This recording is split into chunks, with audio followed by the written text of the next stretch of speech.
అందరికీ నమస్కారం. మీ లలిత భక్తి ఛానల్. మాఘమాసంలో 5వ రోజున వసంత పంచమిగా జరుపుకుంటాం. చదువుల తల్లి సరస్వతీదేవి మాఘ శుక్ల పంచమి రోజున ఆవిర్భవించింది. అందుకే ఈ రోజున శ్రీ పంచమి, వసంత పంచమి, సరస్వతి జయంతి అనే పేర్లతో పిలుస్తున్నారు.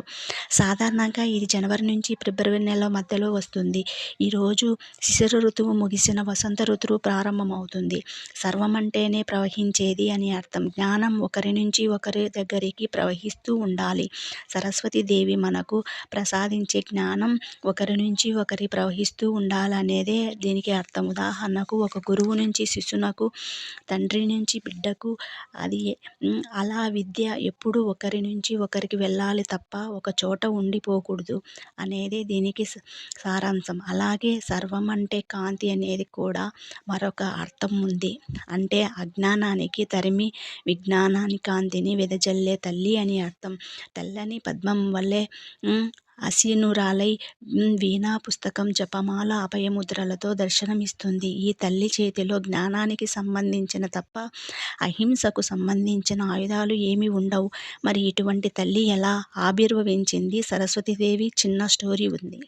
బ్రహ్మ వైవర్త పురాణంలో సరస్వతీదేవి యొక్క ఆవిర్భావం గురించి చెప్పబడింది. జ్ఞానం కానీ అక్షరాలు లేని అటువంటి స్థితిలో శ్రీ మహావిష్ణువు దేవతలందరినీ చదువులకు, జ్ఞానానికి, భాషకు అధినేత ఆవిర్భావం కోసం తపస్సు చేయమని చెప్పారు. అప్పుడు దేవతలు మహావిష్ణువు ఆదేశాల ప్రకారం తపస్సు చేయు ప్రారంభించారు. అలా తపస్సు చేయుచున్న కొంతకాలానికి ఆకాశంలో ఉన్న ధ్వనులు, శబ్దాలు వినిపించసాగాయి. అలా తపస్సు ఇంకా కొనసాగించారు దేవతలు. అప్పుడు వారి తపస్సు ఆకాశం నుంచి లేని తెల్లని కాంతి మాత్రమే దర్శనమిచ్చింది. అప్పుడు దేవతలు ఆ కాంతిని ప్రార్థించగా ఆమె బ్రహ్మదేవుని నాలుకపై స్థిర నివాసం ఉంది. ఆ నివాసంతోటే దేవతలందరికీ భాష, జ్ఞానం కలిగింది. అలాగే బ్రహ్మదేవుడు వేదాలను సృష్టించసాగాడు.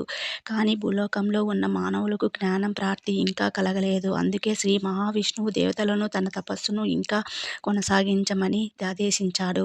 అలాగని దేవతలు తమ తపస్సును మరికొన్నాళ్ళు కొనసాగించారు. కొంతకాలానికి కాంతి ఒక ఆకారంలో ఉద్భవించింది.